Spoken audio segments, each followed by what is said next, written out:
Rob, welcome to the Future Melbourne podcast. Good morning. We're talking about housing today. It's a very dense topic, so there's a lot to get through. Just to set the scene though, tell us a little bit about your background and how you got into founding Housing All Australians. Oh, my name's Rob Pradolin. I'm a property developer. I've been building ever since I was 3 years old when I built my first cubby house, and I think I've enjoyed my whole career. You built your own cubby house? Yeah, I used to love building stuff, and that's why I'm probably been a bit hard on my kids, because I thought everyone knew what they wanted to do when they were younger. So I keep on saying that I don't think I've worked many days in my life because I've loved what I've done most of the time. So I feel very privileged in that. So housing's always been a little bit part of your DNA. It's always been part of my DNA. And so what was the turning point for you coming from a career in the private sector to shifting gears to where you are today with Housing All Australians? It just happens gradually, and I've always been interested in affordability for a whole range of things, and I've been on the Property Council, Housing Industry Association, UDIA, and sometimes at the same time to try and get industry together. So it's always been a passion of mine.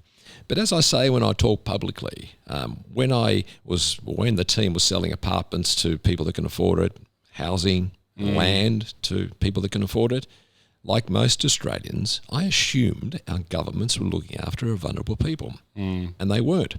And it was through the Commonwealth Games Village where we were developing that. Here in the city of Melbourne, in Parkville Gardens. Of Melbourne, in Parkville Gardens, which is still going now after 20 odd years. It's through that we had to deliver some social housing or public housing as part of the deal with government. So it got me exposed a bit to that, and the Carlton housing redevelopment was also something I was definitely involved with, again, dealing with government. And we just delivered housing as part of a project development agreement, just as more of a transactional piece. But it got me to start thinking a bit more about it, asking a few questions, talking to some academics, and then I got more and more involved with Melbourne University and Caroline Witzman and getting to Yes. Then we brought some people over from America, and I remember one guy, this financier from New York, Mark Jarr. And some of these moments just stick in your mind. In New York, he said, we consider key workers essential infrastructure. And that got the light bulb moment going that we should look at redefining housing as fundamental economic infrastructure for a future prosperous country. Because without housing for human beings, we have unintended human consequences that span into physical and mental health, family violence, policing, justice, and long-term welfare dependency. So by putting a roof over someone's head, it's not only the right social thing to do, otherwise we're heading for civil unrest in my view, it's also got economic benefits, because now housing has now become a business problem as well as a social problem. So Housing All Australians was started off with a conversation with my daughter opposite to Grave Street. And a homeless guy came up and asked us for a few coins to find a bed for that night. So we gave him a few coins, but it started a conversation. Because a few nights earlier on one of the news stories, there was a TV news story about how the Grand Hall above Flinders Street Station was empty for 10 years. And below it, we had people sleeping rough. So the question was asked, I wonder how many buildings in Melbourne are empty.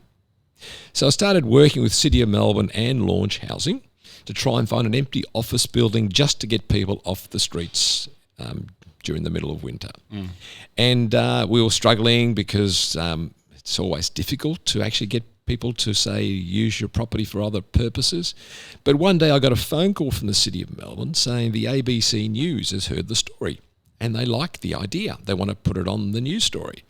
So the newsreader, or the report actually at the time, was Guy Stainer, who now reads in the news for in Tassie. And I've actually said to Guy, I said, I blame you for Housing All Australians, because if it wasn't for your news story, the whole thing wouldn't perpetuate. Thank you, Guy, if you're listening. And then so I was on the news story that night in the ABC, and then on Neil Mitchell the next day, and I started getting calls from very wealthy families all the way through to a homeless guy that found me on LinkedIn and said something like, I am one of the great unwashed, but thank you for trying, and everything in between. And they all said roughly the same thing. We know we've got a problem. Just tell us what you want us to do.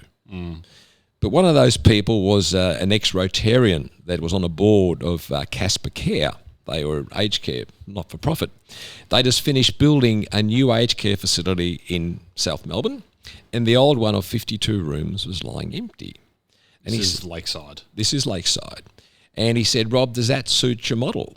I said, Yes, it does. It's an empty aged care facility, so it's already got residential zoning. So we had Metricon, their suppliers, subbies, refurbished 32 rooms of that 52-room facility. And we gave it to the YWCA to manage it for vulnerable women. In 4 years, they helped over 140 women stabilise their lives at no cost to taxpayers. And we've now done 5 projects in Melbourne, 2 in New South Wales, 1 in Tassie, launching 1 in Queensland and 1 in Perth. We are up to over 140,000 nights of accommodation provided by Housing All Australians and our partners, which I now term compassionate capitalists, at no cost to taxpayers. We give them all to not-for-profits because they do the hard stuff. They do the people stuff. We do the easy thing, which is the building. But ironically, they're lacking housing, and we want to try and help them because ultimately this is in the national interest of what we're trying to do. And I think we've only just started to tap the private sector. And in a recent forum that I had the privilege of attending that Housing All Australians hosted, if I'm not mistaken, American author Greg Colburn gave the keynote presentation, who wrote a book called Homelessness is a Housing Problem. It's a housing problem. So there's so many misconceptions around how people end up homeless. What does that title mean to you? Well, it is basically a sliding door moment. And let me give you a little bit of background to that. Someone suggested I should read his book, Homelessness is a Housing Problem. And I read it, very, very dry, because Greg used to be Goldman Sachs, I think, if memory's got me correct. So he's actually from the private sector. But one line got me to reach out, talk to him, and then bring him over. And we brought him over and toured Melbourne, Sydney and Brisbane. Zinc was sold out in Melbourne to nearly 1,000 compassionate capitalists interested in homelessness. But the one line in New York that got me to bring him over was, on one night, 98,000 people are either in crisis accommodation or sleeping on the street. Australia's homeless population, last the ABS, was 122,000. But we count couch surfing. The US, they don't. So roughly, our national homeless population is the same size as one city in America. Now, when Greg was over, we toured together, and he said, Rob, you look like what we used to be like. You've got 20 to 25 years before you allow it to actually fester. Because homelessness is going to go through the roof because it is all related to house prices. The higher the house price, the higher the homeless rate, but there's a lag of several years. So based on what I've read and what he said to me, we're going to be looking for an increased spike in homelessness, unfortunately, unless we start to do something seriously. A concept that's always resonated with me and many others, I'm sure, is, and it will help set the scene for what is, as I said, a very dense conversation, but housing is so multifaceted. What do you mean when you talk about a housing continuum? Yeah, the housing continuum is the whole spectrum of housing and housing affordability. And we've got what the private sector can actually deliver. And then you go into affordable housing, social housing, public housing, crisis accommodation, and transitional shelter. And while we look at how do we solve homelessness in the long term, homelessness is the canary in the coal mine to a much bigger issue in the whole housing continuum. Because unless housing is affordable, going back to what I said earlier, and to put a roof over someone's head, we've got unintended economic and social implications. And I am concerned about affordability today for the future of our grandkids. But the one that's the sleeper, which we're allowing to normalise, is the social dislocation that's happening because of these fundamental human needs not being met. And I strongly believe that we are heading for civil unrest at a point in time when things get very, very desperate. So if you look at the whole housing continuum, anything below anything below market pricing, the private sector will never deliver because we've got market failure there because it requires some form of subsidy. And in the current situation where we've got a housing crisis where the market can't deliver for a whole range of viable reasons, we cannot afford not to build housing. This is where government must step in, irrespective in some ways how expensive it is, because the cost-benefit ratio is for every dollar we spend on housing, we save $2 in taxpayer future costs. So the business case is a no-brainer. And this is why we should be reclassifying it as infrastructure, just like a road, a hospital or a school. They all have to be subsidised. Well, housing that can't be delivered, servicing a segment of our population that can't be delivered by the market, must be delivered by government. That's their role. And here in the city of Melbourne, being the Future Melbourne podcast today, trying to localise the topic, obviously housing is a problem everywhere. But before coming on, we talked about how the challenges around affordable housing in the city of Melbourne are even greater than they are in Greater Melbourne. And we also talk about that growing cohort of women over 55 experiencing homelessness. You touched on Lakeside before. So what does an effective housing system look like in the city of Melbourne to you with all those challenges beared in mind? The housing crisis nationally and even going down to state locally is too big for any level of government to solve on their own. It is a problem for the entire community, and that includes business. And let me just put some stats around the national picture, then I'll come back to answer your question. But there was a report done during the Morrison-era government by federal government actuaries for what they termed NIFIC at the time, which has now morphed into Housing Australia. These federal government actuaries estimated the shortfall in social and affordable housing, which is subsidised housing, as a $290 billion investment needed over the next 20 years. Wow. That equated to 44,500 social and affordable homes built every year for 20 years. The Housing Australia Future Fund, which is something that has to be done, is aspiring to build 11,000 homes every year for 5 years. So where's the 33,500 shortfall going to come from? We must engage the entire private sector ecosystem in a way that's commercially viable, otherwise it'll never be solved, but in a way that provides transparency to government to make sure that the right people are actually occupying these homes, but it has to be done at scale. And that means involving the whole real estate industry. Going back to your question before about affordable housing, it's a term that's so confused that everyone's got different definitions, not only in a state, in the other states as well, and the federal government's got something different as well. We said previously there have been attempts to define what affordable housing is at a national level, and that was unsuccessful. So it just sort of speaks to how complicated it is, right? Correct. And it's all about perceptions, right? It's all about perceptions. So in my discussion with the real estate industry, especially the REIV, REI New South Wales, REIA, their view is they can actually help housing key workers, because key workers is part of what the real definition of affordable housing is meant to be for. But the perception's changed. So they said, yes, we can house key workers, but please don't ever ask us to lease affordable housing, because we think that's social housing. So unless you start to understand how the market diverges, you'll never find solutions to try and do it. So where our definition of affordable housing is, the reality is that key workers need to be living close to where they serve society. They need to be living in something that's no more than 30% of their income. That means it requires a subsidy.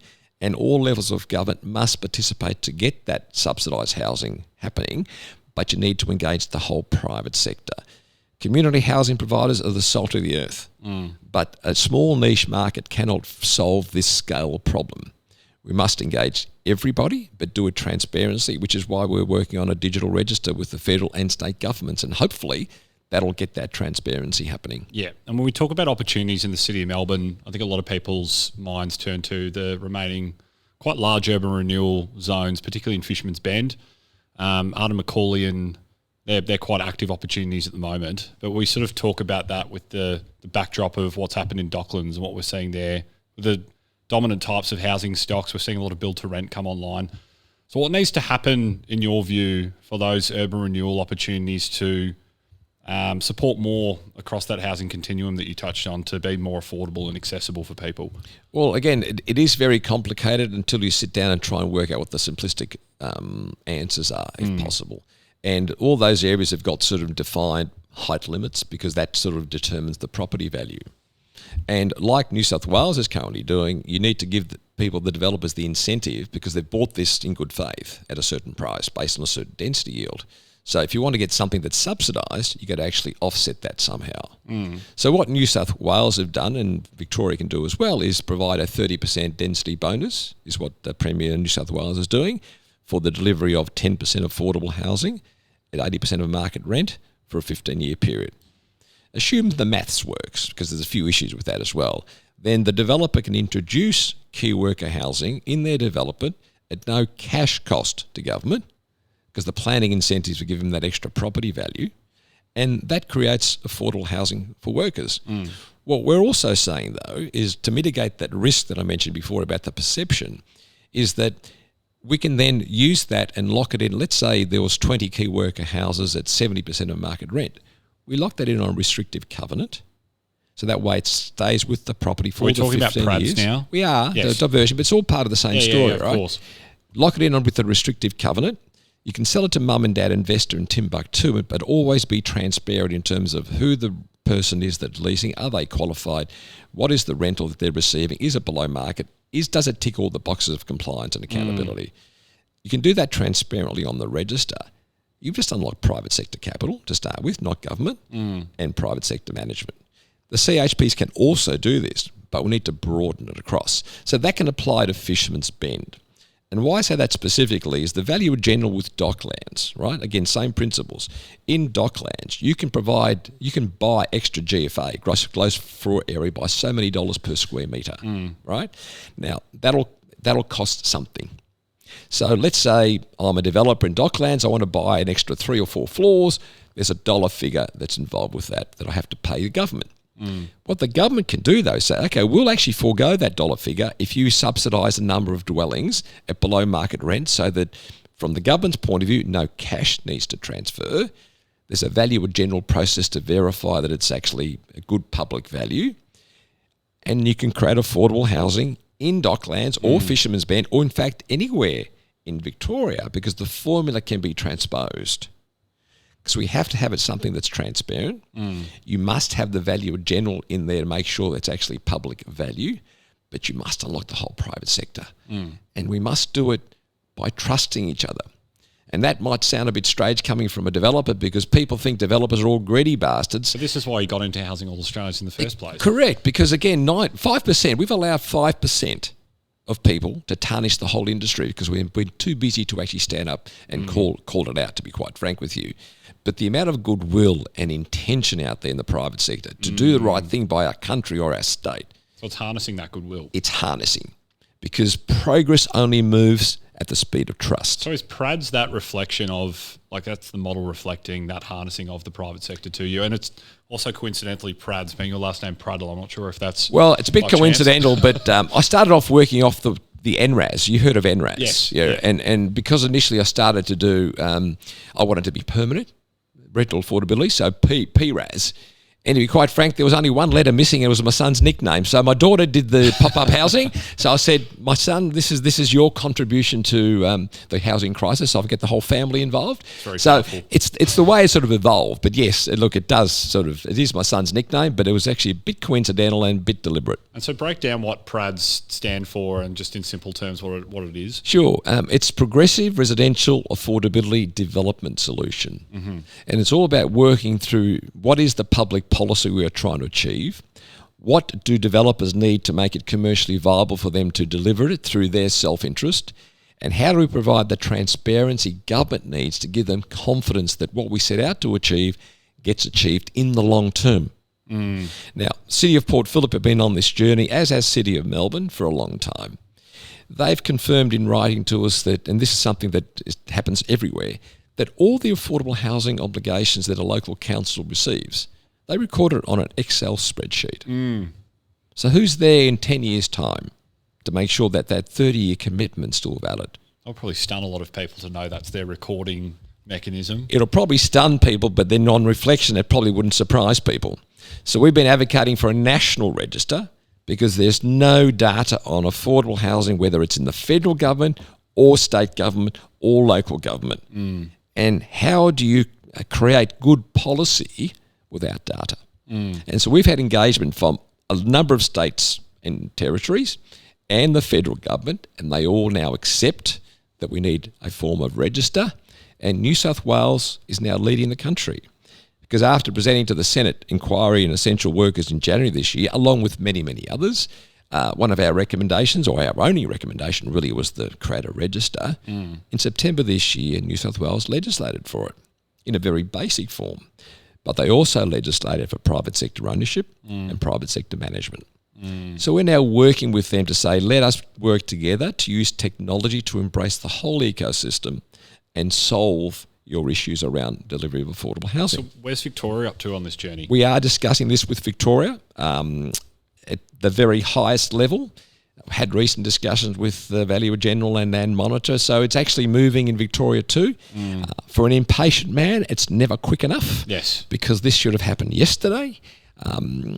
City of Melbourne have been on this journey for a while too, and I understand these things take time, but the reality is we haven't got time to waste, which goes back to what I said earlier, which, progress only moves at the speed of trust. And if we know that we're all heading in the same direction with the same clear purpose, let's take the chance and trust that we're actually doing the right thing. And you'll be surprised how quickly we can make things happen. Because once we show proof of concept, once the private sector backs it, once government's got the transparency they need to make sure the public good's maintained, shit can happen.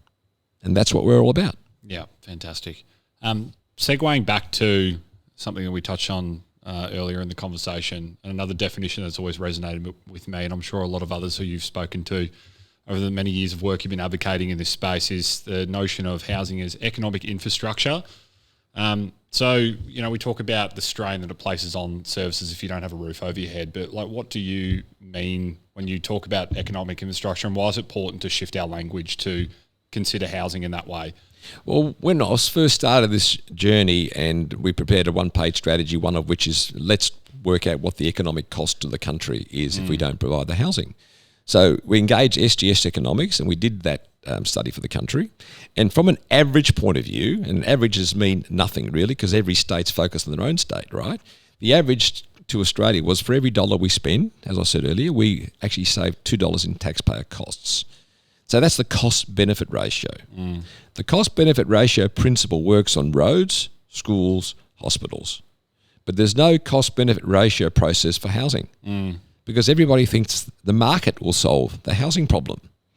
Well, not if it's not economic. There's market failure in that, and we have to accept that for a whole range of reasons of public policy, federal and state, etc., etc. But we have to acknowledge that. But we've allowed the polarisation to happen slowly. And yes, we are allowing homelessness to normalise, therefore we expect it. And before our eyes, it morphs into something bigger than what it actually ever was. And take a jump to America and Los Angeles and San Francisco. If you get there, it hits you in your face. But I got to tell you, once upon a time, they never had it either. It gradually creeps up on them. But getting back to the business side as well, because it's all linked in that housing continuum, take a jump to America. Go to Seattle. Yes. What does Facebook, Google, Amazon, Disney do? They're spending billions to create housing to attract workers. That is where we are heading as a country. And I got to tell you, the more you learn about what you didn't know, the more you feel compelled to do these sort of podcasts, to share this with people, because this is our collective problem. It's an intergenerational time bomb. It's absolutely been saying that intergenerational time bomb for a long time. It's just another one. But we've experienced the best sort of purple patch in history in sort of our lifetimes. And as people have been saying, our kids are going to get something that's not going to be as good as what their parents experienced for the first time. Well, once you realise that and you realise what you didn't know and you realise there is possible solutions, I think we have to collectively get together and solve it. But to be quite frank, I'm over waiting for government. This will only be solved by business taking the lead through that compassionate capitalism lens, which is we must have a successful business to be able to give back. But hey, we care about the future. In fact, we look at long-term strategies, not 3 and 4 year political cycles. So let's get together to try and help this for the interest of our grandchildren. Not us. It's our grandkids and their children. And circling back again to a moment that I think you said you had with your son at the top of DeGrave Street, looking at your daughter, sorry, at the underutilisation of the Flinders Street Ballroom. So again, looking back at the efforts here in the inner city, you got Lakeside, Make Room, a building on Little Burke Street, which you were instrumental in those early conversations. Great initiative that City of Melbourne have done, yes. Yeah, so underutilised buildings, meanwhile use. And then this conversation as well, which has been very live since COVID about all the empty office buildings in the city and retrofitting them for housing potentially. So where do you sit on government using more of its underutilised assets to help solve the housing crisis, and this conversation around retrofitting buildings, is it viable? The retrofitting of office buildings into affordable housing is not actually it's not economically viable unless there's a huge subsidy. The highest and best use is, yes, residential apartments, but that requires the market to deliver it, unless government says we will subsidise heavily to make that into affordable housing, and that becomes a cost. So the whole thing is that cash is actually quite short. It's a limited resource. We've got to think outside the box. Amendment C270 was actually a good initiative, but it's now out of date. It's now out of date, but the potential was to actually give you increased floor height for delivering affordable housing. But it had a few fundamental flaws, in my view. It gave too many options of other alternatives which are less intrusive to a developer from the perception issue. Affordable housing had to be managed by a community housing provider. Another perception issue, because a developer's job, while they may be to produce apartments, their real job is to mitigate risk. And don't underestimate the perception of this being public housing, and it lowers my sale price, therefore my project is not viable anymore. That's why sometimes developers prefer to pay a cash contribution to get rid of what they term a problem, because that way it's a pure resi play with no perception issues involved, and the feasibility will stand on itself. But we must start integrating these things into society. It's a slow cultural change we have to go through. But putting in key workers, that's okay. But just don't put affordable housing, because then the perception is it's social housing. So we have to listen to how the market actually learns and operates and try and find new solutions, because the old ones haven't been working very well. And among some of those new solutions are Make Room Project, which for people who don't know, it's housing, I think, 60 rough sleepers. 60 old rough sleepers. And this was in a building that used to house the City of Melbourne's Christmas and movement decorations and its old art collection. Yep. Most people would say that's a poor use of such a prominent building in the heart of the city that can support a pretty important contingent in that housing continuum. Now it's looking at empty car parks and other assets across the city. Are other governments looking at this sort of model around the country that you're seeing and trying to follow suit? Well, New South Wales is looking into it now, and we've launched 2 meanwhile use projects in New South Wales. One is the biggest in the Southern Hemisphere with the Togo Group and a whole range of others. Queensland Rail, we're doing a project in Queensland with Queensland Rail. They've got empty houses on the government land. There you go. And New South Wales has done a bit of an audit. And they'll be surprised as to how many empty buildings they may have. Yes. I think it's something we should be doing because it's already built. It's using existing infrastructure while we build the hundreds of thousands of homes our country needs. So it's a short-term solution by the private sector to a country in crisis. Use our existing infrastructure. Yeah. And it's easy for government. As I've said many times, and I put it out there again, just stand up next to us and say what a great initiative. Many more companies should actually be involved to actually do this for the vulnerable people in our society. Don't need to put any cash in, but that publicity actually gets people to say, I want to help. And as you touched on earlier, there's a lot of goodwill in the private sector, which is, as you keep saying, what Housing All Australians is there to try and harness. So Make Room's a great example of harnessing those private sector forces to create something good. But how do we get more systematic change so you're not just purely relying on philanthropy? Philanthropy is never a solution to this problem, but it is an incubator for innovation, and that's what we have to do. So use the funds to actually innovate new things. Well, let's look at our existing infrastructure nationally.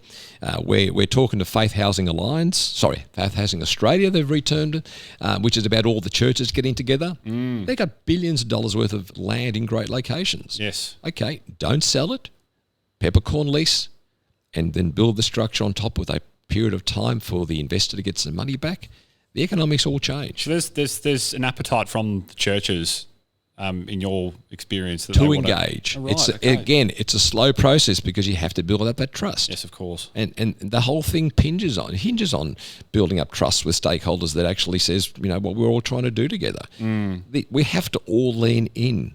And it's not easy bringing people on the journey that there's a certain perception created about them that may or may not be true, but the reality is a lot of it's not true. Breaking down those barriers in the long-term national interest for future generations, it's actually quite compelling. Yes. But we have to learn to trust each other. Yeah, and looking at some of our existing infrastructure here in Victoria, a pertinent issue has been the redevelopment of the 44 public housing blocks. So where do you stand? Demolish, redevelop, or retrofit?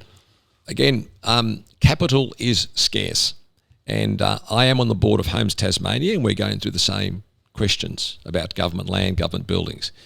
My personal view is that if the building's good enough to actually maintain itself for the next 10 or 20 years, and there's a claim that some of these buildings are not, which I would agree with, but some actually I think are, then let's minimise the use of capital there so we can build more housing, because ultimately the capital has got a finite limit.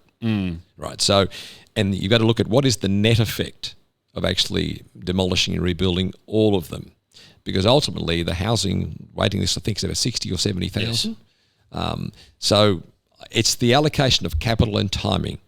Eventually, I think they should all go, but is now the right time to actually do all that, or just to focus on a few?